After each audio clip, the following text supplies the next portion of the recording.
अब किसी को कोई प्रश्न? हाँ, जय स्वामीनारायण हरीश, कौन? न्यू जर्सी सम्राट। हाँ, ओके। तो डॉक्टर साहब, that's the very impressive, very knowledgeable, and very educational speech you give. Thank you. Really, we very very nice. We'll really love it. तो तो मेरे गुरुजी भी देते हैं ना, वो कहते हैं कि we learn every day from his सभा, केयर, शेयर एंड रूलिंग हो जाओ सभी का, और ऑप्टिमिस्टिक बनो, ग्रेटफुल बनो, and where you said in before, like a nutrition, exercise, sleep and stress. Stress we cannot get away with it. You have to have it, stress in the life what we living. But at the same time, the way the Guruji said, so how much you can put the importance of this item? But my Guruji says care, share, and grateful, and optimism, and nutrition, exercise, sleep, and stress. Then the medicine.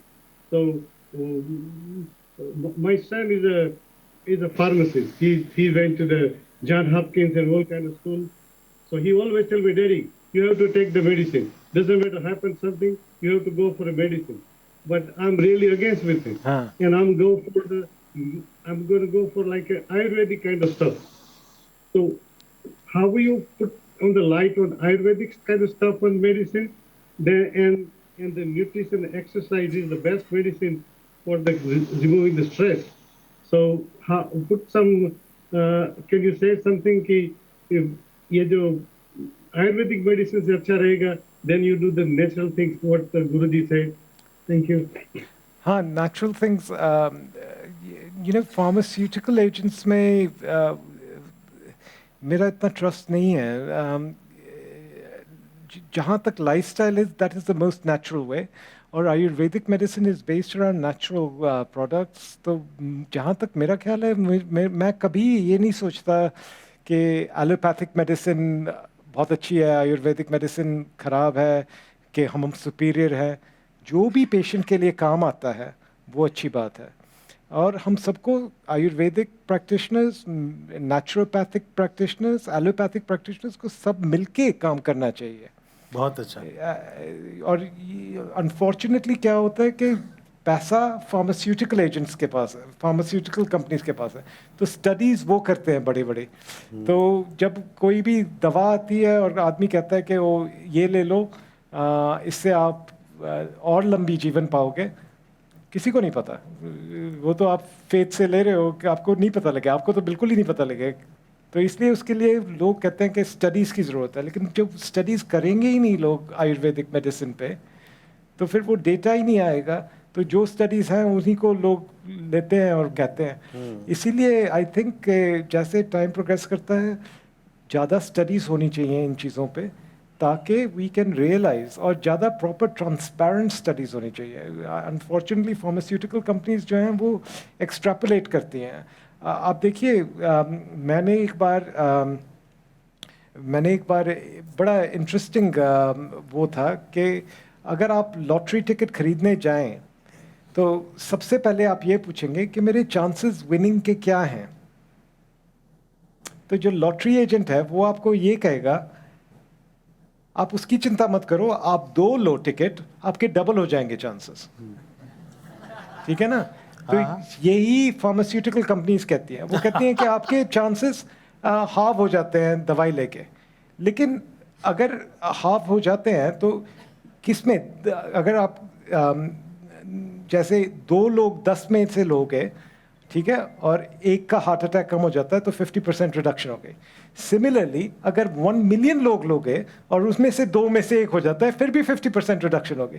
लेकिन denominator को नहीं count करते, वो relative risk reduction देखते हैं. तो हर जगह वो ये कहेंगे ये दवाई लो तो आपके हार्ट अटैक के चांसेस 30% कम हो जाएंगे.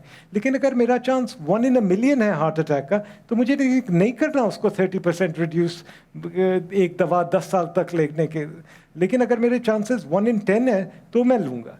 तो ये फार्मास्यूटिकल कंपनीज आसानी से नहीं बताती. इसीलिए मुझे ये NNT ढूंढनी पड़ी, क्योंकि उसमें आपको ये पता लगता है कि डिनोमिनेटर क्या है. तो जब आप डिनोमिनेटर देखने लगते हैं तो देखते हैं कि 1667 लोग एक बार लें, अभी तक आप एस्पिरिन के बारे में पढ़ेंगे, सब जगह लिखा है, oh it will reduce your risk by 20%, 30%।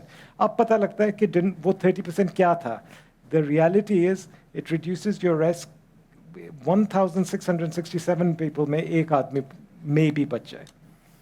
So pharmaceutical companies are based around clever marketing, clever study design, and they सारी research वो करते हैं, it is serves one purpose कि उनका product बिकना चाहिए।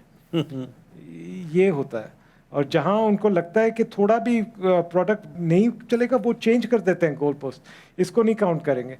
तो जैसे अभी ये जो स्टडीज़ हैं जो देखी हैं कि भाई ठीक है, अगर आपको हार्ट अटैक होता है तो स्टेंट डालो, तो उसमें वो कहते हैं ये बहुत अच्छी बात है। लेकिन उन्होंने क्यों अच्छी बात है, वो कहते हैं कि अगर आप स्टेंट डलवाओगे तो आपके इवेंट्स जो हैं फ्यूचर में कम हो जाएंगे, आपके ख़राब इवेंट्स। तो वो इवेंट्स क्या हैं? इवेंट्स ये हैं कि आपको हार्ट अटैक कम पड़ेगा, हॉस्पिटलाइजेशन कम पड़ेगी, और स्टेंट डलवाना कम होगा इन फ्यूचर। वो तो होगा ही क्योंकि आपने स्टेंट डाल दिया है। तो वो जो रिजल्ट्स हैं उनको मास्क कर देते हैं कि भाई ठीक है, आपने अभी स्टेंट नहीं डलवाया तो आगे स्टेंट डलवाना पड़ेगा, अभी स्टेंट डलवाया है तो आपको आगे स्टेंट नहीं डलवाना। वो कैसा आउटकम है? आउटकम ये होना चाहिए कि भाई इतने लोग, द बेस्ट आउटकम ये होता है कि लाइफ एंड डेथ, कि कितने लोग जिंदा हैं, कितने लोग मर गए। वो बहुत सिंपल है, काउंट करो, ये किया हमने, इसके एंड पे इतने सारे लोग जिंदा हैं, ये किया इतने जिंदा है, उनको कैलकुलेट करो। वो ये नहीं करते, उसमें बहुत मेहनत लगती है, उसमें बड़ा टाइम लगता है, उसमें बहुत पैसा लगता है। तो वो कहेंगे नहीं हमने ये किया तो कोलेस्ट्रॉल कम हो गया। उसका क्या मतलब है? कोलेस्ट्रॉल का क्या मतलब है?